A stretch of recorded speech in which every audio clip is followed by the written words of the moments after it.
This is Show versus Business, where pop culture meets pop money with me, the real Theo Harvey. And me, Mr. Benja. So, Mr. Benja, let's get right into it. Comic-Con. What are we talking about today, man? I'm super excited about it. Oh my God, Comic-Con. I'm not there, and I don't even know if I'm there in spirit, because I used to always say I was there in spirit. I'm not about to down Comic-Con. Don't get me wrong. Now, that's not what I'm going to do here. But I had a question, and we started talking about it a little bit before we turned the cameras on, and something's bubbling in the environment. It's this anime thing. It's been bugging me. 'Cause I got some friends who went to Anime Expo earlier in the year. They dressed up. They did the whole thing. I saw all their excitement, and that was the same excitement that I used to see in Comic-Con. And my friends that I'm talking to, I'm poking around. It's like, yeah, I went and saw Fantastic Four. Yeah, I went and Superman was cool, but the new buzz doesn't seem to be Comic-Con. And you sent me a link here with some videos that we're gonna, some things from Comic-Con that are coming out. And it made this an even more interesting question. What's going on with Comic-Con and the new era of anime? Something's shaking down here, and I'm not sure exactly if I exactly like it or not. I like anime, but something's happening here, Theo. I don't know. Like, are you seeing something weird here? Yeah, man. Look, man, Comic-Con is something I enjoyed. We've been before. We'll talk about the history of when we've been and did all that. But I agree, man. The stuff that's coming out of Comic-Con right now just seems blah. I mean, I'm not super excited.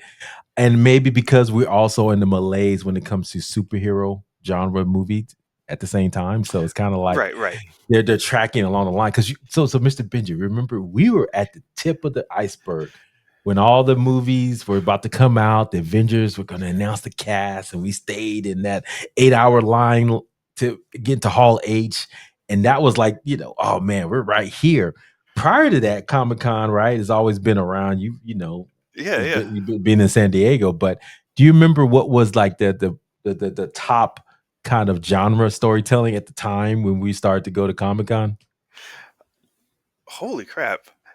It's like, wait a minute. You just brought up a weird little mental block here. There's like there's like pre Iron Man talk at Comic Con when the Marvel There showed up, was. because it's okay. When you go to Comic Con every year, you start to see the same pattern of, okay, these guys set up their big booths and everything, and these guys do their thing. When Marvel started showing up talking about, yeah, we're going live action, everybody kind of rolled their eyes like, yeah, we've seen live action Marvel before, whatever. When you got to Comic Con, that it was big. Like the banners, the announcements, it was like, wait a minute, are they really taking this serious? And that's when the buzz started. And what's interesting is I just noticed there's a rift in my brain from pre Marvel live action and post Marvel live action, where everything changed. The entire Mhm. industry of media changed. And yeah, what were they talking about before that? I think there were discussions about uh like Man, you Firefly get and Doctor Who, and I was there, but there was one big genre that they what were was there? pushing. What are you talking? What am I missing? It was that teenage dystopian future or grimy. So think Mm, about the Twilight series. Remember the Twilight series? right. That was like right then at that zeitgeist moment, where you had all the fans coming down for these kind of teen type of genre storytelling about vampires, Right. which was crap in my opinion. But then, you had these Yeah, other ones that were the Hunger Games. That was big, starting to get some I pipe. yeah, I But it remember was seeing a group of like 17 people in outfits you've never seen before, and you're like, exactly. "What in the CW is this?" Yeah. So it's kind of like so the Fun times last though. what yeah, fun times, man. So the last 15 years though, we've been in this MCU, DCEU type of world where they were kind of going back and forth and everybody's getting excited and Hall H. And obviously you had like top shows pop up, like Game of Thrones was there for a while. But it was really that height of everything. And now we're kind of almost like post, not post, but yeah, it's kind of not as the malaise is there, right? When it Hmm. comes to these superhero movies. You know, late uh, stage yeah, late stage. Oh, superheroification. yeah, late stage capitalism, right? This is late stage superhero fatigue. Yeah, man. I mean, you know, for instance, you know, we talked on this channel about Superman. We thought, where you know, I've seen, you know, Fantastic Four. Maybe we'll talk about it another time, but you know, it doesn't seem like that's what's driving people because really, this is it for like superhero movies. I think until I'm trying to think. I don't think there's another one coming out this year after this. So it's like, wow, man, we're not in that vein anymore. So now we're at Comic Con, all these announcements, you know, stuff about movies and TV shows and stuff. But I'm not feeling the vibe. And then to your point, a lot of stuff that's anime influenced, you know, that you know we could talk about more, but it doesn't feel like there's a lot of energy. But it sounds like what you're seeing is the energy coming from the anime side, right? There's a lot of energy there. And, you know, I wouldn't be surprised if Comic Con tries to co opt that energy eventually, man. But, you know, as we've seen before. Yeah, it's interesting because what's funny is if you've been into um I mean, let's take it back in the day. You remember Robotech, right? Oh, I do. And you know, there was Berserk way back in the day. Mm, Um, all these old school anime, and what ended up happening is all this stuff was coming out of Japan, the animation style, the hardcore storytelling, and it everyone thought like, oh, this is the next big thing. And for the past 35, 40 years almost, it's never it's never happened. It's never taken over like we said it mhm, would. And when mhm, you said co-opted, I think you might be right there. That the whole American system or whatever, American media system, you know, will kind of co-opt it. Let's go through some examples here. I want to go through this 2025 lineup, and then we'll come back to a little more history or something later. But so we're looking at Polygon here, and they've got their uh, San Diego Comic Con 2025 reveal all in one place, and you know they go into some. Was there any ones you wanted to pick out here because you sent me this link? Nothing in particular. I mean, it's just like random stuff. I mean, you know, you got Peacemaker season two. Uh, Sure, James Gunn going James Gunn. You got some comic book movies announcements around Wonder Woman getting the mhm. Eisner Award. But yeah, I don't think there was anything that really got me super some Star Wars news. Gen V, you know, the boys spinoff got a little trailer. Star Trek got a little trailer teaser. But yeah, man, I'm not seeing anything that's just like, oh man, I'm really gonna go see this now because it was at Comic Con.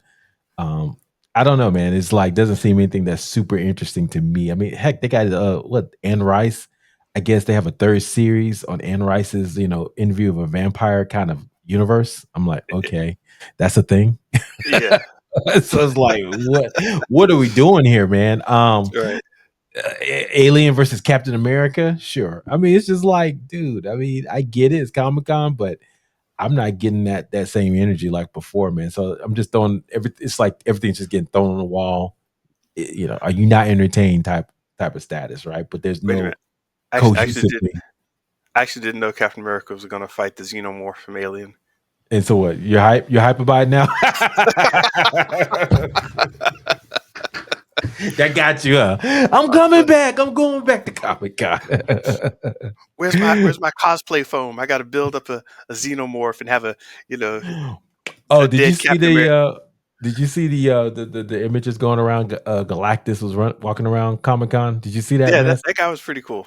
Yeah. Yeah, that So, I the, mean, that's Comic-Con. with the little lady Galactus walking in front of him. They're like, oh, that's cute. Yeah. But yeah, I don't know, man. It doesn't seem like there's anything that was super exciting to me. I mean, George Lucas. And then now, you know, also I think we're not just post this is something I just came up with. We're not just post kind of comic book movies, but I think we're kind of post actors in a little bit because remember a lot of stuff was excitement to see the actors who portrayed these characters. It's like, yeah, sure. Yeah, You know, oh, this is the first time they're at Comic Con. You know, they never been here before. You know, give you know some famous actor Tom Cruise a standing ovation. You know, kind of stuff. I'm like, it's okay, man. He'd be all right. yeah. Actually, Anthony Mackie had a good statement about that on on comic book characters where people are. He's like, yeah, we are happen to be playing a character. People aren't coming to see us; they're coming to see us play a character. Hmm. I forgot exactly how he said it, but yeah, he was on point with the statement. He was just like, yeah, people are coming to see, Falcon. They're coming to see Captain America. They're coming to see whatever character, and whoever happens to play it, cool, cool beans. Let's do the thing. But it's not the same star power like you were mentioning before. No, not at all. I mean, Ryan Gosling has some kind of project out about Hail Mary, Project Hail Mary, I guess, and that he was there, sure, but it's promoting projects. What was interesting though, and South Park. I think I sent you that. Uh, I don't know if you saw. We chat, guys. If you don't know, we chat back and forth throughout the week of interesting topics. South Park is relevant again. If you didn't know, Mr. Benja, they Yes, did. yes, I I don't heard know that. if you checked that out. The whole Trump parody that they did recently went viral, and so they did their kind of celebratory lap at Comic Con, kind of similar to what Wolverine and Deadpool did, right? Or Deadpool, Wolverine, when they were there, they kind of had the little celebratory type of conversation. But yeah, so South Park. I mean, Mr. Bencher, South Park. Golly, you talking about old man? I can remember seeing South Park freaking in the computer lab on internet, man, back at FAM, man. It was like my sophomore year. I was like, what is this thing? Go, yeah, go watch South Park. And here we are, freaking Dude, about to yeah. be in our fifth decade here, man. Still talking about South Park. Yeah, South Park was definitely one of those things where you walk by and saw like some still images, and you're like, only idiots must watch that. And then you'd walk away, and then you saw an episode, you're like, bah! Hey, did you see what they said? Bah! You're just laughing. Hilarious, man, that we're still talking about this in 2025. But you know what? Matt Parker and Trey Stone, man, they're the epitome of, I think Alex Hormozy said this, tremendous focus. So if you can focus on one thing for like 10, 20 years and be Yeah, consistent with it, you'll make all the money in the world. And true to form, they just signed a $1 billion contract with Paramount to release all their South Parks. So that's all they've done. They did one little stupid movie called Basketball. I don't know if you remember that one. I remember that. But yeah, but other than that, this is all they've done for the last 20 something years or 30 years almost now. And dude, these guys are billionaires. So yes, the art of focus, guys, works. Yeah. Just Oh, um, and everything they do usually feeds back into their South Park machine. So yeah, they've got video games, they've got the merch, they've got clo- you know clothing, toys, games. They run the whole gamut, right? yep, Um, Books. So they had this thing called uh, a deep fake company called Deep Voodoo. yes, You hear about that? yeah, yeah, yeah. I sent it to you. Yeah, Yep. you totally did. And it's like they make a deep fake thing so they can add it to their South Park episodes and any productions they do. But it's just kind of one of those things that like, hey, we got all this money and we're making a deep fake company, and people are kind of like, wait, what? I love it. I love it, man. It's all to for the master brand having these ancillary type of things that feed into that, right? And I think that's the ultimate when it comes to business and marketing. You want to have different ways that can engage with your brand, but your brand stays consistent. And so that's business 101. So kudos to those guys. But And yeah, hey, we digress. yeah, Yeah, okay, about Comic yeah, Con. But yeah, it's just it's a hodgepodge, right? And so yeah. animation is a part of that. So South Park, but then now anime is ascendant. It's always been kind of ascendant, but I mean, it sounds like you have some strong opinions about this, right? About where this could go and where it's not going here in the U.S. for the most part. Well, it's like one of those things where every year people get hyped, like, dude, anime is the new thing, and I'm like, this was as I said, I had the realization. I was like, man, we were talking about this back in the Robotech days and the Berserk days. And I remember having that VHS copy of Ninja Scroll passing it around. And it was just like, yeah, this is the next big thing. And it was never the next big thing. It was always, actually, it was always the next big thing, just never Always. became. the big thing. Um, Always Fist of the North Star, yeah. Akira. I Hmm. mean, those were some hot jams in high school and college, man. And Fist of the North Star. I never forget that, man. You're already dead. It So just hype. We would get hype, and we're like, it's coming. People are gonna watch this, and we're gonna see it, and it's gonna be the ish. here's why I think I've finally just given myself over to the fact that anime being mainstream in the US just isn't going to happen. Mm, Because as you said the word co-opted, we're somehow going to find a way to Americanize, change it up, and do enough of it where it's not really called anime, because anime is always going to exist on the sidelines. Um, and I'm looking at this list still. And one thing we didn't mention, the last Airbender spinoff is coming up, anime inspired, but they're not going to call it anime. There was, what was that? With the after it was on Toonami, I think, in the late stages of Adult Swim. Afro Samurai is mhm, kind of mhm, anime-ish, you know, mhm, but it mhm, wasn't totally anime. You could call it that if mhm. you wanted to. But then we started doing stuff like Samurai Jack and Yeah. we Family Guy and all this other stuff, and we take like Or Blue Eye Samurai that just recently, blew up a couple year last year, and that's I mean, it's not considered anime, right? But it's uh, absolutely anime inspired, right? yeah, that'd probably be more on the anime side, actually. What people Okay. expect when you say that's what anime is, it's definitely Okay. more on that side. Um, yeah, we didn't talk about Aztec Batman, you know. Hot takes here, guys, about Comic Con. Aztec Batman coming soon. Yeah, I know you're checking for that. Yeah, exactly. Um, but no, I was just like, yeah, with even back in the day, with Thundercats, Yeah. Silverhawks, Yeah. it's like, some company, some studio come in and say, "What are the kids talking about? Anime. Okay, let's take the animation from it. Hey, what are they talking about? Anime. Why? Oh, it's gritty. Okay, let's take some of the grittiness and put it over here.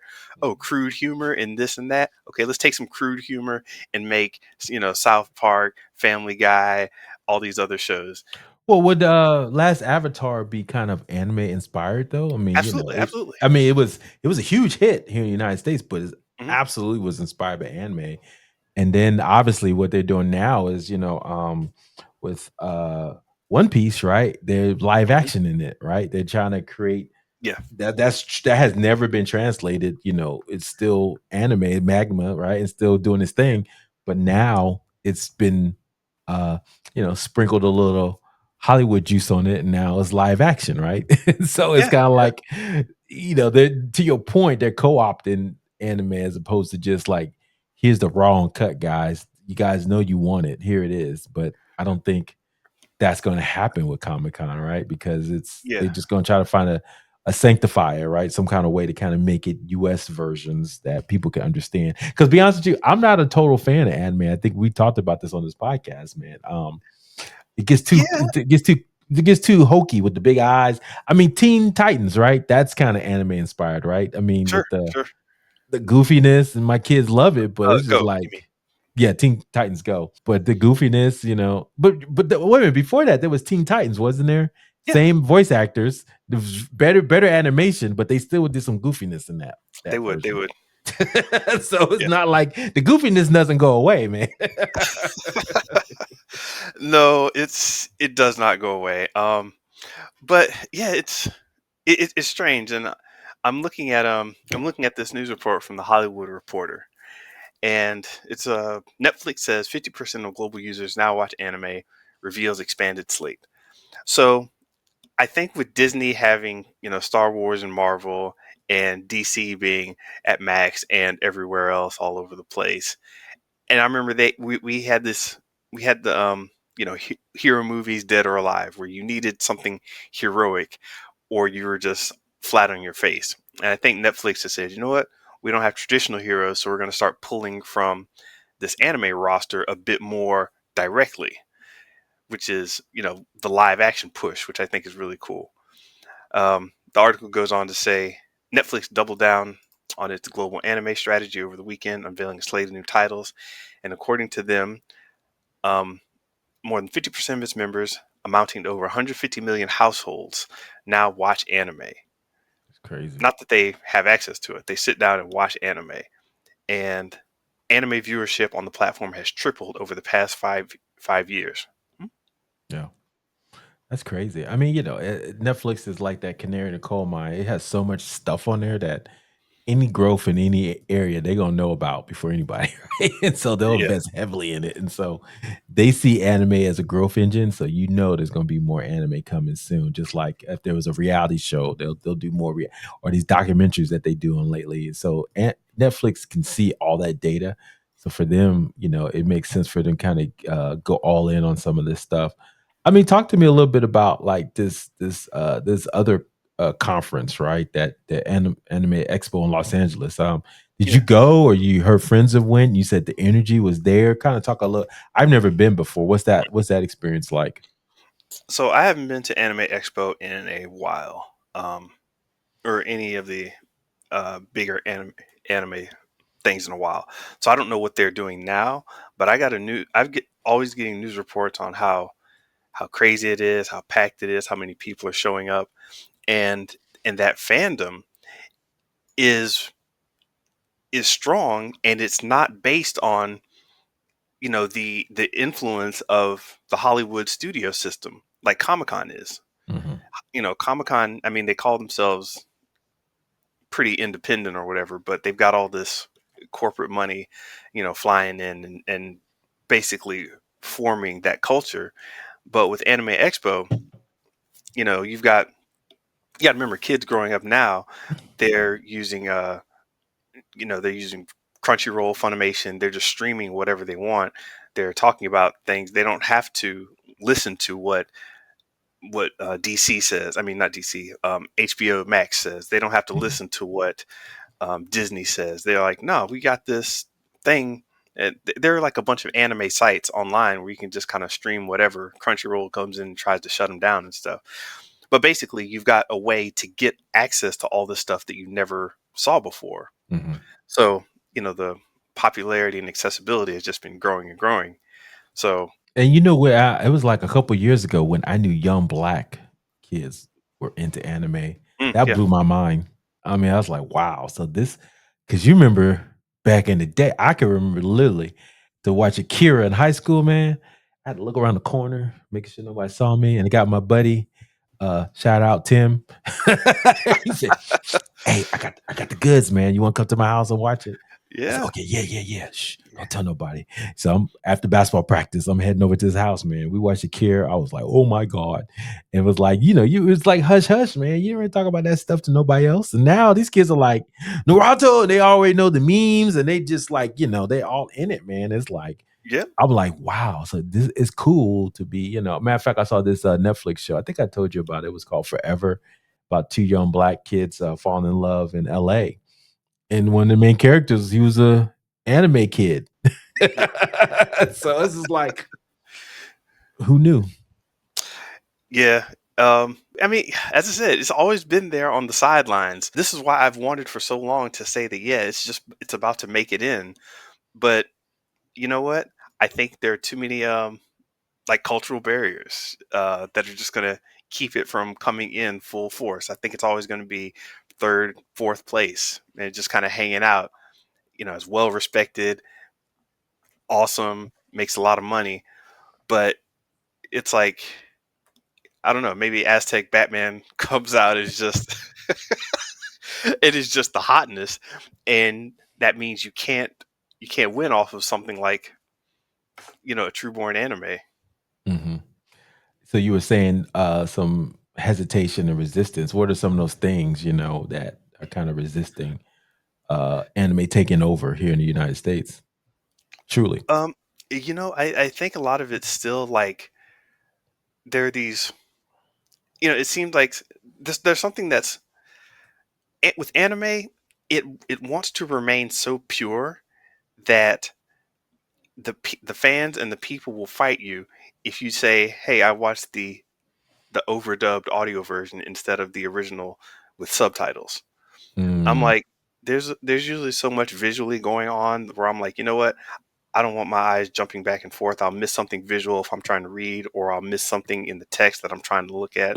So I just use the dubbed version, and we may have lost a few subscribers because of that. Me just saying that right there, you know, where they're like, oh my God, how could you listen to it dubbed? Listen to the original voice actor. I'm like, I get it, but So it's still a purity test. So you remember how yeah, comic books back in the day, hmm it's still kind of like that somewhat. They're trying to recapture that, but because comic book movies went mainstream with yeah, Marvel, MCU, there's a purity test. You're not really a comic book nerd. You don't know the real dirt.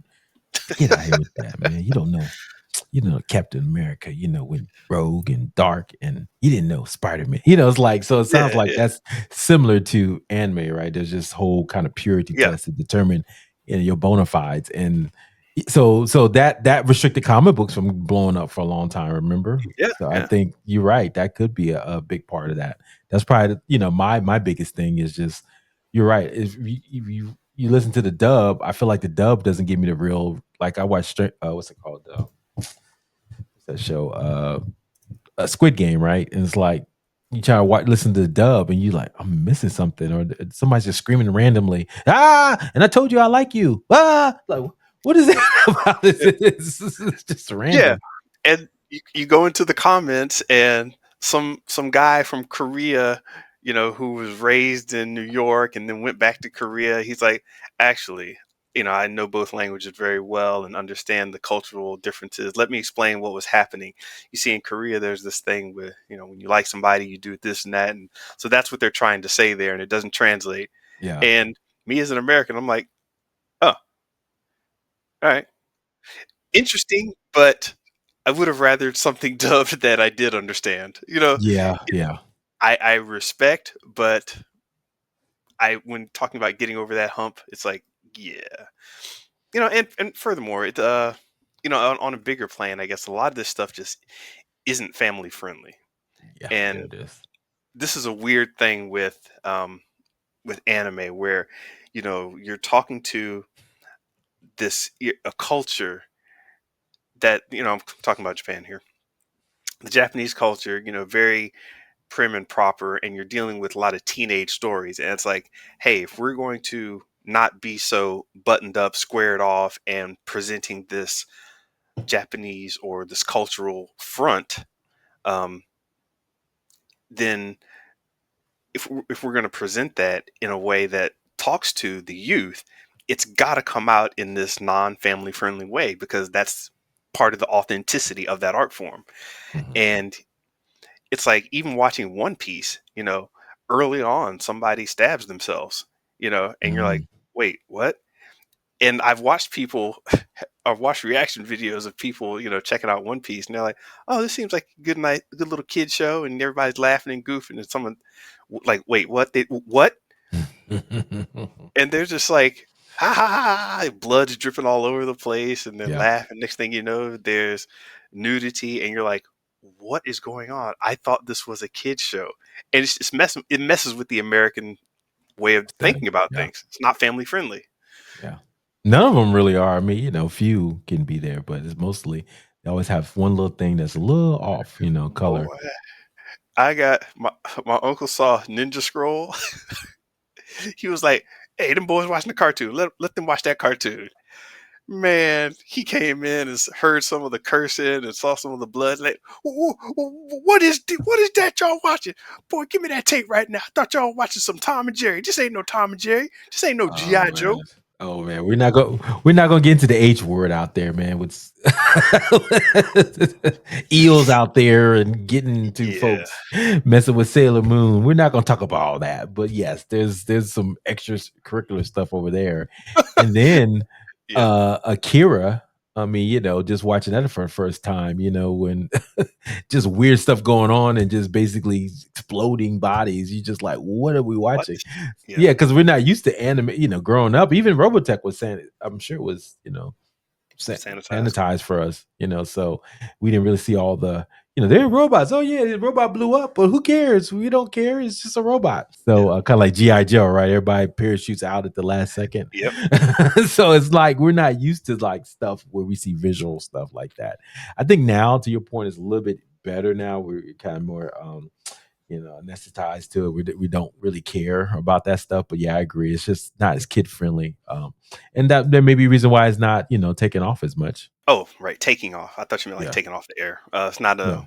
Yeah, it's not accelerate, it's not growing in the US market as well because of the ick factor, if you will. Yeah. No, you've got to play to companies like Walmart, where people are going to be buying shirts and toys and things. Yep. You got to play to your Targets, your Disney Channel, and you know a lot of that distribution stuff. It's like if someone says they're not carrying X, Y, and Z because it's got this bad stuff in it, or it's not going to get promoted. Like, I mean, you'll see stuff with anime and questionable content in these stores, but the promotion and the way it happens, once again, it's still going to be that third, fourth place kind of thing because they don't. If you've never had a parent come in like, "Oh, they're watching cartoons," and then some raunchiness happens, and they're just like, "What?" Mm. Then you don't know what I'm talking about. But it happens. I don't know if any of you have had your parents or a teacher or something confiscate some of your anime. I want to know about it in the comments because that's comedy. Confiscate. I love it. Man, I mean, so could it take over? I mean, I'm just curious. Would it? I mean, it's trying to with more and more, different versions coming out. Obviously, got live action of the last Avatar, which is, Hmm. and we have the live action version of One Piece. Could we see more of that coming? I mean, remember we were so hype about the live action version of Fist of North Star, Mr. Benja. You remember that back Oh, in the day? oh God, Oh, oh we God. got so disappointed. Oh, Whew. it hurt my heart. But we wanted to like it so bad. We wanted to like it. Remember the live action of One Note? Oh, that wasn't good. So it's just like Death Note. Death Note. Thank you. They're trying to. They're trying. Is Yeah. just and I think they're getting it right a little bit with One Piece and Last Avatar. But and I think that could be a pathway. But then to your point, is that true anime or is that just co-opting? See, and here's the thing. I think what's going to end up happening is at some point they're going to be like, you know what? We know how to tell stories in a certain way. Let's go back, pull out American properties like Grendel. Mhm. You know, let's go back and pull up some properties like Savage Dragon Mm. that can really be made into this anime form. Um, Tuvok, Exo Manhunter. Yeah, yeah, yeah, Mr. Bench. I know where you're going with this. Bloodshot, Ah, the Shadow Valiant Man. line, it lives on in anime versions. I was throwing some image titles out there too, Yeah, so all I'm right, sure. all I'm sure. I'm sure. I've, for those who don't know, I've been waiting on the day for those to really pop off. So when I say third and fourth place, third place would be American indie, and then fourth place would be anime. Anime Gotcha. still got to beat out American indie before it even gets to DC and Marvel levels. And Mm. you know what? You got to figure out a way to serialize um, anime in a way that makes sense. Well, Because Mr. Bench, they tried, man. Remember the Animatrix? yeah, Look, see, see, it they it was it tried. was The it, Matrix was- was it was right good. there. Hmm. And they're like, okay, look, this is going to be the entry point for Americans because everybody loved the Matrix. So we're going to do stories Hmm. inspired by the Matrix in anime versions. And it was great. I loved it. It was genius, actually. Yeah, I Yeah. thought so. They But yeah. but after I finished watching it, I remember watching part of that with somebody, and I looked over at them, and they were like, "That was cool, I guess." I was like, "Yeah, okay, let's go watch something. Let's go this, watch this, something by Tyler Perry. this That'll is be of good." the opposite sex, I'm assuming. So yeah, they didn't get it. Yeah, I get it. Yeah, yeah. This was before I started talking to women at Comic Con. I need to talk to my own kind now. Thank you. Yeah, yeah. Yeah, you know what, man? I think I still, and I said this a while back. I think One Piece was that thing that shook up everybody. Everybody's Talking about looking at it. recently? Talking about Yeah, recently? recently, the One Mhm. Piece live action. It's like, let's condense these, dude. One Piece is on like 1,000 something episodes now, and Naruto was another big one. There, if they go serious live action with this one, it's like, what are you doing? That and Bleach. These are hundreds and hundreds of episodes, so they've got to have a whole production way of thinking that condenses all this stuff and brings it into America.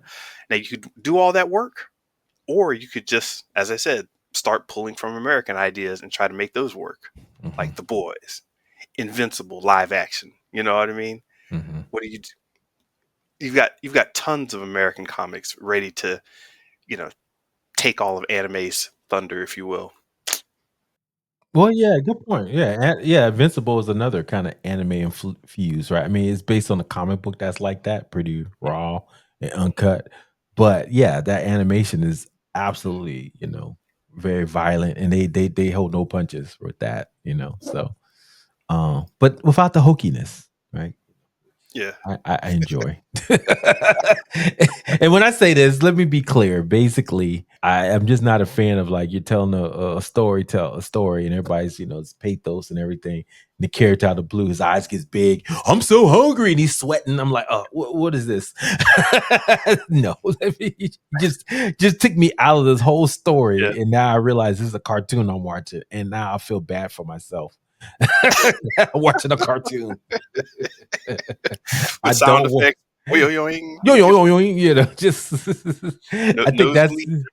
but you're one person. I mean, you talk about this, Mr. Benja. You watch it in the background. You've done that for years, right? So, I mean, do you care about the story, or you just kind of like, Oh yeah, okay, yeah. Okay, so I said I watched it in the background because sometimes these things with hundreds and hundreds of episodes, it's like, bruh, you really don't need to spend that much time on it. And there are certain animes that fit that category where you can just kind of let them run and they're going through their thing, and then all of a sudden, you have to stop washing dishes. You're on the phone with somebody. It's like, hey, hold on, give me 20 minutes. I'll call you back. It's about to go down. You know, oh, okay, that's all it was. All right, I'm back. And yeah, there's a lot of anime you can just watch in the background, and you won't miss anything. They'll repeat, they'll reiterate, they'll stretch out, they'll just keep it going. But as far as the storylines, I can almost guarantee all of them hit harder than practically any American. I was about to say show, but American animation or American comic book based media. oh, yeah. Most all of them hit hard. Because they set up everything so far in advance, and the storytelling, the characters, it all makes sense in the end. You told me about One Piece, about one character that you was such a minor character, but then it all kind of came back on episode like 552, right? And you're like, oh, Yeah, so all this time. he was there the whole time. So Yeah, yeah, man, I think I get it. Long story. They do. I mean that, and that's the long storytelling arcs. Are can hit the hardest, and I think anime is well versed for that. Whereas American culture, we're not used to that, right? I think we just recently got into because years ago TV shows. In Britain and other areas, they were always serialized. We recently got into serialized storytelling in the last, what I say, 15, 20 years. There's like a few things like The Sopranos, remember? yeah, You hmm know, even Sex and the City, it was not serialized. It was like, it had yeah. moments, but it was You could like, just kind hey, of watch any of those yeah, anyway. yeah, in and out. But Sopranos, then you really got into The Wire. That's really kind of was really super. You had to pay attention to everything, and that's a new. And I'm talking about just storytelling from American standpoint. Anime was always been like that, right? So it's kind of like I get your point. And anime usually had an ending that was, Mm, let's be honest, weird, yeah, but potent. Yeah. Okay. And if you don't Potent. think if you didn't like my comment weird there, I think I came to that realization with Neon Genesis Evangelion. Um, if anybody in the comments, let me know what you thought about the ending, because I prefer the ending to Lost to. Never mind. Nice. Neon Nice. Genesis Evangelion was just weird. I love it. I Good love stuff. it, man. So, Mr. Benja, man, anything else on the Hey, anime section? real quick. Oh, on the anime, man, I just in general to kind of wrap up that discussion. I just want to. It's it's good stuff, man, but it's not meant to be in the forefront, and I don't know if it ever should be. It's really good the way it is, and I don't know if I want to see it co-opted. Uh, I want anime to remain anime and have it be third or fourth place. I don't care. It's good. Okay. I agree. I think it should stay in its little lane. If you want to go the raw uncut, go find it. Crunchyroll, there's places to go get it. But then me, I'll take my, you know, my sanitized version, the US versions. Hey, give it to me.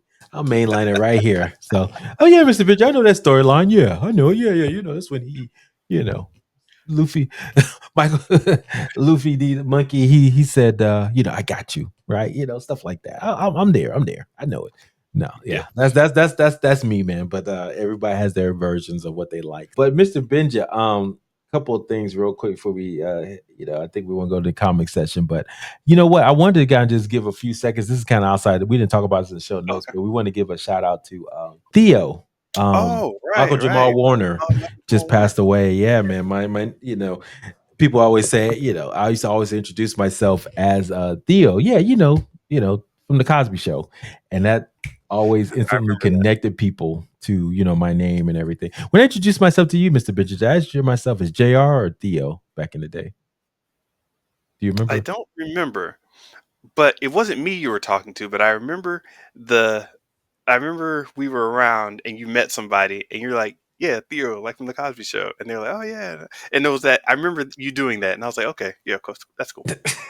You probably were the JR phase because that I was still I kind of. think so. I I only think so. did Theo because it just made so much sense. It was hard to say JR when they saw my name was Theodore, and so I Yeah, just said it's just Theo. So it was more of a shorthand for me. It wasn't anything. I don't think cognizant of changing the name, but it just made more sense when I went to my internship. So I yeah. started to and then I think when I went to grad school, I officially became Theo. So everybody was like, "Oh, so you just changed your character, huh?" He just became a new person. I said, yep, that's what you do. So anyway, so my family always laughs at that. But old heads knows me as JR, just FYI. So, spoiler alert. But anyway, yeah, man, Michael Jamal Warner, man, just a great character, man, just a great guy. If you read everything about him, he passed away in a tragic situation. He was drowning when he was on his family in Costa Rica, and it's just, man, it's just sad. He was only in his 50s, early 50s, still worked consistently. He was in TV shows and movies. He popped up. He was on the Breakfast Club a couple of times talking about fatherhood. So, man, look, Cosby Show has obviously, unfortunately, gotten some bad raps due to what happened with Bill Cosby. But every actor on there, did a phenomenal job and just showing a different perspective of the black family, and Theo being like the only boy representative, he kind of represent all of us, right? What it Yeah. was like growing up with dad that and mom that were, up here and trying to expect more of you. And kudos to him, man. Always been a good guy, man. So I mean, I don't hear anybody say anything bad about him. If you want to talk about the cultural relevance of the Cosby Show kid named, um, Theo, played by Malcolm Jamal Warner, look up Anthony Mackie shirt. Just do a Google search for Anthony Mackie shirt, and people were wondering like, what the hell is he doing wearing this shirt?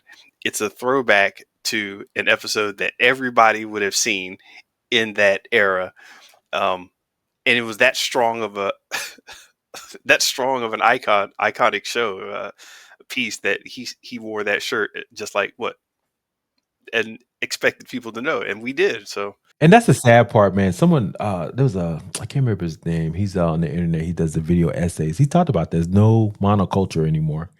So it's hard to kind of. So that's probably why we're still stuck in the past so much with even music, man. I went to a Keisha Cole concert last weekend, And literally, man, they had like 20-year-olds singing her songs. I'm like, how do you know this?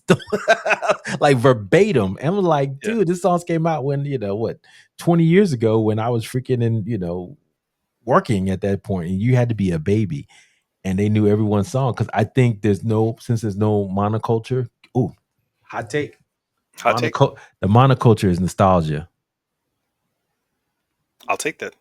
I'll take that. Ooh, damn, that's deep. Cause I mean, we're all in our little bubbles now, politically, what we like. I mean, Yeah. you can go deep in anime, right? I could probably go deep in comic books. You could head with me with that, but we all have our little bubbles and little side quests, if you will. But man, there's nothing like, oh, we're going to sit down. Like Cosby Show was literally watched by millions of people at one time. Yeah. You could go. I would come next day and hang out with my white friends and black friends and Asian friends, and everybody knew what I was talking about when I talked about Cosby Show. So it's Yeah. unfortunate that we don't have that anymore. Yeah. Yeah. Sad but true. Yeah. So that's the So piece. wait a minute. You were real quick. Also, you were telling me, when you went out to with your family, you're having some good times, and what happened? You went to see Fantastic Four again? No, no, no. We didn't see I didn't take him to see Fantastic Four, but we yeah, Mr. Benja. Yeah. So if you guys don't know, we try to coordinate how we're gonna do these things, these podcasts. And I told Mr. Benja, yeah, I'm gonna be there. I'm gonna be there, man. We're gonna do this at this certain time.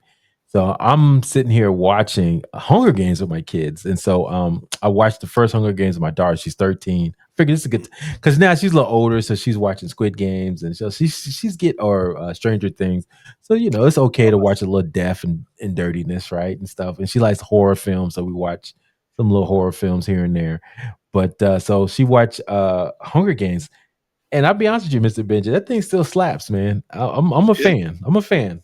I don't know if you remember the original too much, but the premise was like, they had these 13 districts in the capital pretty much, beat up everybody and said, you're going to worship us, and do what we say.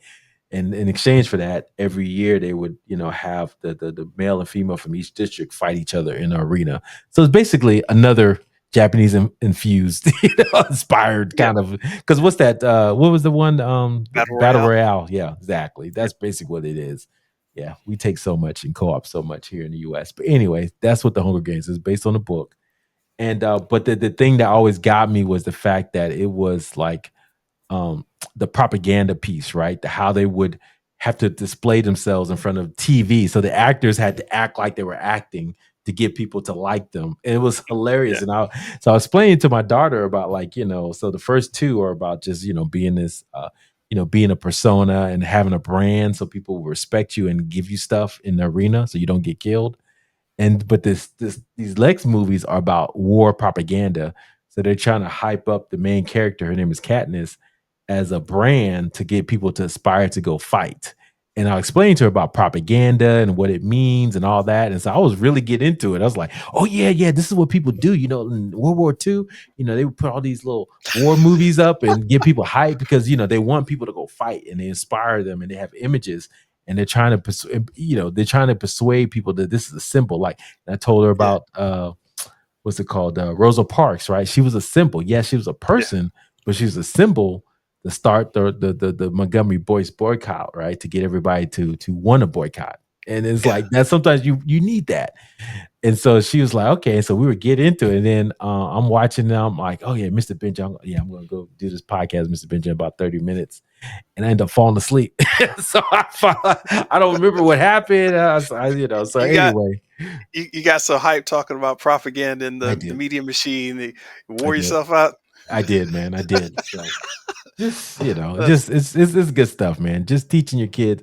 That's the one thing I like about having kids is like they don't know anything, and so you can pour so much into them, and it's like wow, you don't know what's going to stick, but at that's least yeah. No, but at that's least always you amazing. go ahead. Yeah, I was about to say. I'm sorry. That's always amazing to me. Just um, because after around, I think around like 2 to 7 is when I like watching them because they're gonna latch on to something, right? And I remember my nephews. they were around my house all the time. And I remember at some point, two of my nephews, they both just started like really watching football, like not watching football. They would like really watch. They would, lay down on the carpet while we were all sitting on the couch, and they would just watch a football game. And I'm like, they're a bit young to sit down and take in an entire game, and here they are watching entire games of football. Wow. And like when a certain character cross the the goal line, make a touchdown, they're like, "Yay!" And we're like, "Why do you like that team? That's our team." We're like, "What?" And they just latch on to it. You're like, "Why? Why?" Nobody was. We were trying to get you into comics. We were trying to get you into music. We were trying to get you into Yeah. anything, basketball, and suddenly they started liking football. And it's like, huh? Did they do anything with it because they had such a early fascination with it? Like, did they play football? Did they? Yeah, yeah. They played football. They just became lifelong fans and Okay. played football in high school. Okay. And Well, yeah, that's it's fine. it's still a thing. They still talk about it. But It's yeah, interesting. it's like somebody would ask me, "Well, did you ever do anything with all that comic knowledge?" And I'm like, "The machinations I come up with, just I Every learned so many day. vocabulary words from evil villains in comics. This boy, Absolutely, absolutely, man. Even to this day, man, you're right. Yeah, it's funny, man. You just don't know. I mean, but like my parents poured the comic book stuff into me, right? I don't know about you, but so I don't know where I got it from. Yeah, I was still trying to figure out what drew me to comic books so much. Maybe because the fascination of superpowers and just yeah, imagining, that I had superpowers and could do stuff with it. Maybe that's what I gravitated toward. somewhere between the medium and the content. Um, what I know it was for me because the medium being that something portable that you could look at on your own time. If my parents were watching TV or the radio, I was the youngest in the family, so I was just like, well, I got my comic books, I can just go Mm. over here, have something I knew about, and yeah, definitely the content.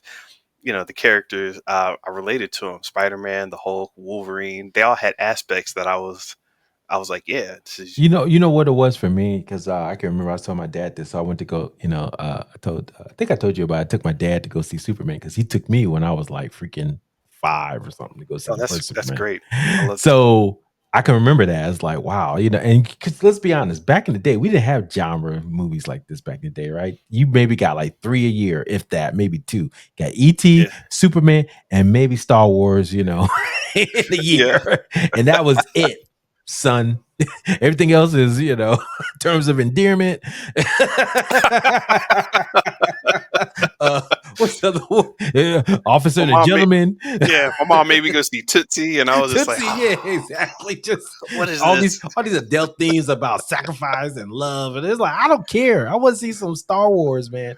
So I think, to be honest with you, that's probably what it was. All these filmmakers grew up on that. It was like it was a rare thing to see these shows, so they all grew up on it. So I get why they kind of gravitated toward that because it was so rare.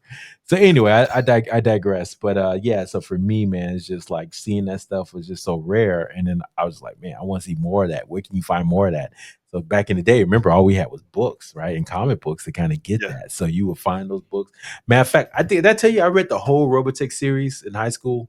Did I know that? That sounds like a surprise. No, Yeah, I they didn't were know they that. were like these little books, and I don't know how I found them. I think Yeah, by hook or crook, I started finding them, man. I found them in the library. I would buy them, and so I went from the Macross saga to the Invalid to the very yeah, end, man. I was like, oh my god! So I know the whole story now. If someone starts bringing up stuff, I'll start bringing it like the flower and what it meant and all this stuff and the yeah, yeah. Entrati and man, look, it started The coming in big, my head now. yeah, the politics of the big intergalactic Min-May concert. Mid-May, yes, man. It was all there, man. And it was so quick to go through too. But anyway, make a long story short, but that was like the kind of way that was my entry point. So to you, so my original thought was like propaganda and pouring to my kids. I can tell my daughter doesn't admit it. I think she does like sci-fi stuff. My son, I don't know as much. He's kind of more gravitating to the sports side of me, right? And so it's kind of interesting to Mhm. see which angles they go. And then of course my wife's influence, they're both a little bit more stylish than me. They're all about style. I'm all right, but they're the ones. Look at my You know me shoes, and shit daddy. naturally. Yeah, I got my chain on, dad. That kind of thing. So, which is cool. So it's just it's just kind of interesting. So if nothing else, man, kids they do kind of propagate some of your ideas and thoughts and kind of seeing how they resonate with someone else who has a different experience than you, and that's so. So yes, I did get caught down a rabbit hole of teaching my daughter propaganda and wore myself out talking so much. Oh man, before we head out, do you want to talk about these comics real quick? Comments? Yeah, got a few comments. We always like to shout out everybody who's commenting and shouting out us out. So we definitely appreciate and thank you for that. This first one's from Jesse Wanga, and he was talking about our. We discussed Washington Black a little while ago, and he says, "I'm really disappointed with how shows like Washington Black and Bridgerton portray history, and completely ignore the realities of slavery. While Washington Black shows a white man befriending and raising a black boy." Yeah, I totally get it. He goes on to say how disrespectful it is, and he'd rather see stories that are completely fictional or accurately depict struggles. This is an interesting thing because when you start with a core idea and suddenly it ends up in Hollywood, you may end up with something that just causes problems, like is problematic to the narrative for Black people. And it's like, yeah, you don't want to do trauma too much, trauma bonding or anything. And on the other hand, you don't want to do too much, you know, whitewashing or clear washing. Like, hey, nothing happened. Let's all just dance and everything. And then the only other options seem to be offensive to the major Hollywood machine. It seems. I don't know. But I think this is a good point, Theo. Did you have any thoughts on it? Yeah, there's another show too called The Gilded Age that's like Okay. introducing Felicia Rashad as like it's basically set in New York about the rich, rich folks in New York and all that. I would say this. I mean, yes, there were some bad times for black folks back then, but I'm sure there were some pockets where some black folks are doing pretty decently. And so, I think it's good to kind of get a well-rounded perspective of that. But I also agree that we're also probably watching history through our eyes. And so it wasn't as accurate as it would be. I blame this Yeah. whole but then what's happening with like shows like Bridgerton, I don't know if you watched that at all, but basically just like, yeah, they just happen to be black. But they're still royalty. The Queen of England in Bridgerton Mhm. world is black, right? And so everybody's accepting them as royalty and all that. I said, that's a little, far fetched. If anything, I think the influence of Hamilton kind of influenced that, right? Changing race baiting or changing race switching different characters. Thomas Jefferson played by a black man. It is influencing Bridgerton a little bit, so it does make it seem like everything was great. But That sounds goofy as hell. yeah, so I think they Why need to would you get. do that? What's that? Well, they did that in Hamilton, with the president. They were all black. The You said play. Thomas Jefferson in particular. Well, I'm just throwing that out there. That's who, Daveed Diggs played Thomas Jefferson in Hamilton. So it was that's what it was. George Washington was played by a black man, Christopher Jackson. Shout out Dr. Chris Jackson, Well, no. I'm bringing it up because Thomas Jefferson is one of the pro-slavery characters we always bring up to say like, well, hey, look, a lot of this stuff was Mhm. encoded into the founding of America by the founding fathers. What are you talking about? Thomas Jefferson as an example. And then I'm wondering, see, now I'm wondering about Bridgerton. What does that story do to say anything to that type of casting? What are they saying? What are they getting at? And then that's when I start. Honestly, I do have problems with a lot of shows like Bridgerton and all that who just kind of throw race around and say, hey, whatever. But Yeah. Yeah, we're black, we're Indian, we don't care. I mean, yeah, but like I said, I'm saying it's of a I piece. got a I Netflix think, show. yeah. I'm black and I'm Netflix.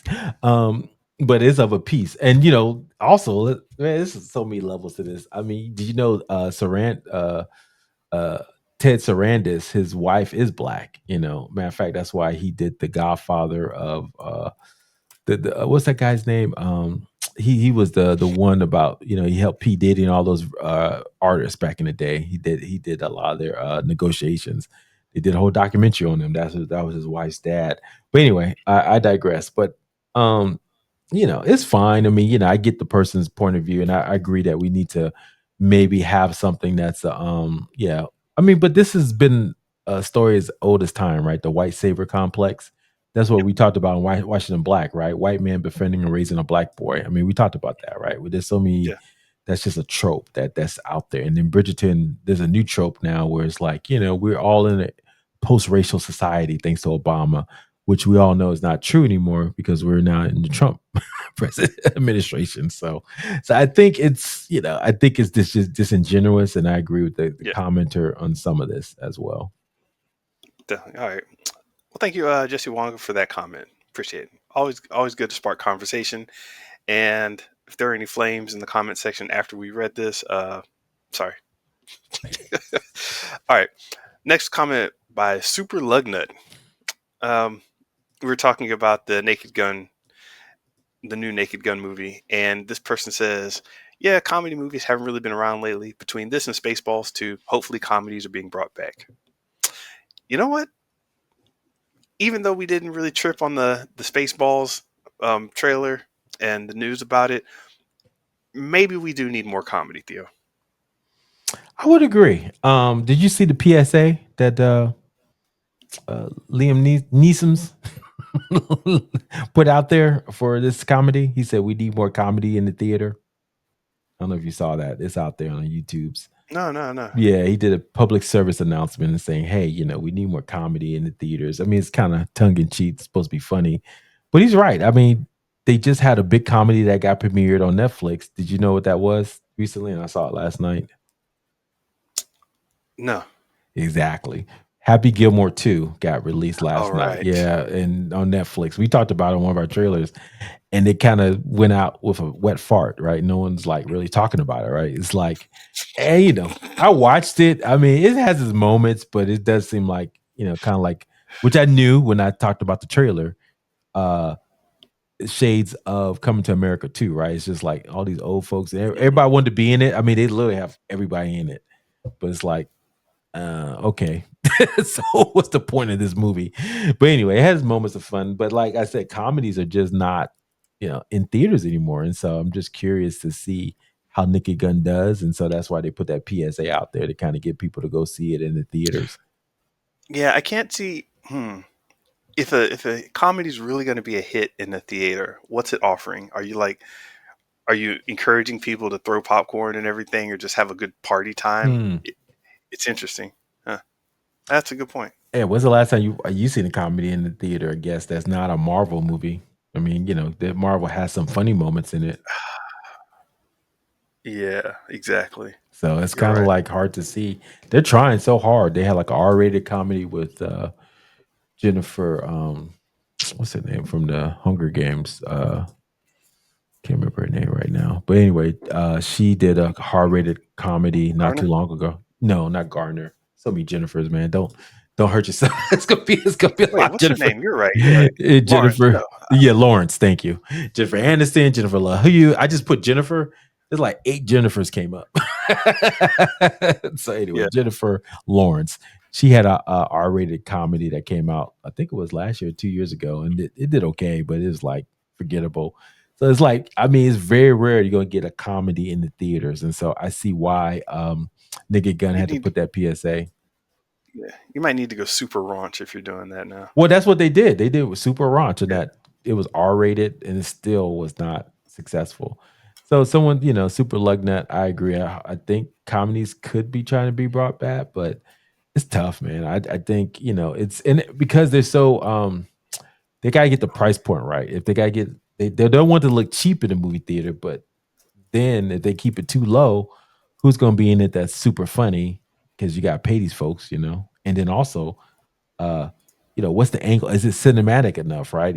Am I going to the movie theaters? I could watch that on iPod, right? I can go home and watch Yeah. it. So it's like, I can wait. Don't seem like that Yeah. funny. So now, if you've seen people in the theater cracking up, and they got popcorn bucket, people throwing popcorn at the screen every time someone Yeah. says Yeah. something, you might have a shot. So Yeah. Exactly. All right. That's all I got. I don't know if you want to do any more. No, I think we're good, Mr. Benja. Anything else popping up for you this week? Man, well, you know, I've had my head down, man. I'm in In that I got my grind. head down. I'm doing my thing. It for anyone who knows about my project, I'm still working on it, and I've at some point I said, you know what, this needs to be bigger than I originally said it was going to be.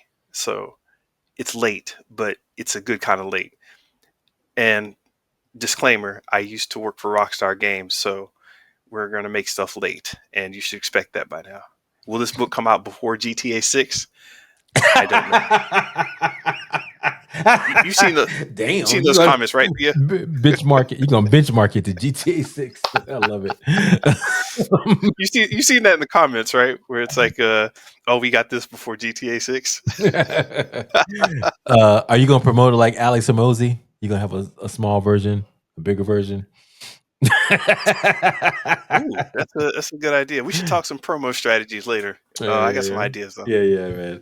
He's promo. I mean, look, man. Look, I think the that's one thing I respect of Alex Hormozy. You know, he goes hard on writing the book, but then he goes just as hard on promoting it. And so I think that's something I'm learning from him. It's like yes, it's I think he likes both. I think he's like, look, I like to be isolated in the dungeon, writing this book, but when it comes out, I gotta be just as hard. So I'm goofing out.